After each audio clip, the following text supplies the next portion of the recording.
चलिए आज हम लोग चलते हैं अपने दादी नानी के समय में। ऐसा क्यों?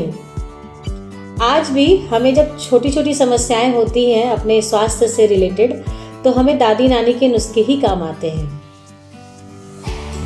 ट्रेडिशनल और मॉडर्न दोनों सभ्यताएं अलग अलग हैं, लेकिन आज के समय में भी ट्रेडिशनल सभ्यताएं आज भी हमें उतना ही ज्ञान देती है, वही रिजल्ट देती है जो हमें चाहिए। पहले के समय में जब महिला गर्भवती होती थी तो उसे पता नहीं होता था कि गर्भ में उसका बच्चा स्वस्थ है या नहीं। आज के समय में जब महिलाएं गर्भवती होती हैं वो तुरंत डॉक्टर के पास जाती हैं और डॉक्टर उन्हें बताता है कि हाँ, उनका बेबी स्वस्थ है, या कोई कॉम्प्लिकेशन है तो वो बता देते हैं। फिर उसका ट्रीटमेंट शुरू हो जाता है। पहले के समय में दाई माँ होती थी, वो पेट छू के ही अनुभव कर लेती थी, सांसों से ही पता कर लेती थी कि महिला गर्भवती है। लेकिन पुराने समय में महिलाओं को खुद के ऊपर बहुत कॉन्फिडेंस भी था, होना भी चाहिए। कॉन्फिडेंस ये था कि उन्हें पता था कि उनका गर्भ स्वस्थ है। उन्होंने कोई ऐसा कार्य नहीं किया या उन्होंने कोई ऐसी डाइट नहीं ली जिससे कि उन्हें ये समस्याएं हो। और जब महिलाएं शारीरिक रूप से स्वस्थ होती हैं तो उन्हें ऐसी कोई समस्या का सामना करना ही नहीं पड़ता।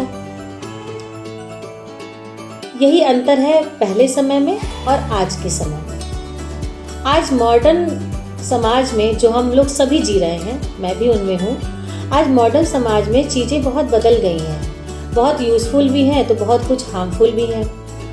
वो ऐसे हैं कि जब एक महिला गर्भ धारण करती है तो ये उसके लिए दुनिया की सबसे बड़ी खुशी होती है। उसके एक्सपेक्टेशन बढ़ जाते हैं। उसके इर्द गिर्द जितने भी रिश्ते हैं वो सोचती है कि सारे रिश्ते हमारे आसपास ही रहें, हमारा ख्याल रखें। बहुत सारी चीज़ें ऐसी हैं और रखना भी चाहिए। जो उनके आसपास रिश्ते हैं, उनका हमसफ़र, उनका पार्टनर, उन्हें उतना ख्याल रखना चाहिए, क्योंकि उसका पूरा प्रभाव, उस प्रेम का पूरा प्रभाव उस बच्चे पे पड़ता है जो जन्म लेने वाला है।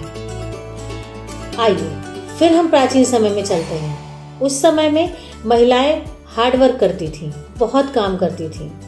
वो पानी भी ले आती थी भर के, वो घर का काम भी करती थी, बाहर का भी काम करती थी, और बच्चे नॉर्मल पैदा होते थे। तब तो कोई ऑपरेशन नहीं होता था, क्योंकि ऐसी कोई सुविधा तो थी ही नहीं। तो जब बच्चे नॉर्मल पैदा होते हैं तो वो ऑलरेडी जो है वो स्वस्थ ही होते हैं, क्योंकि जो उनका खान पान होता था वो बहुत सॉलिड होता था। वो अच्छी चीज़ें ही खाती थी। फल है, मिलेट्स है, गेहूँ है, आटा है, सब कुछ जो ऑर्गेनिक होता था।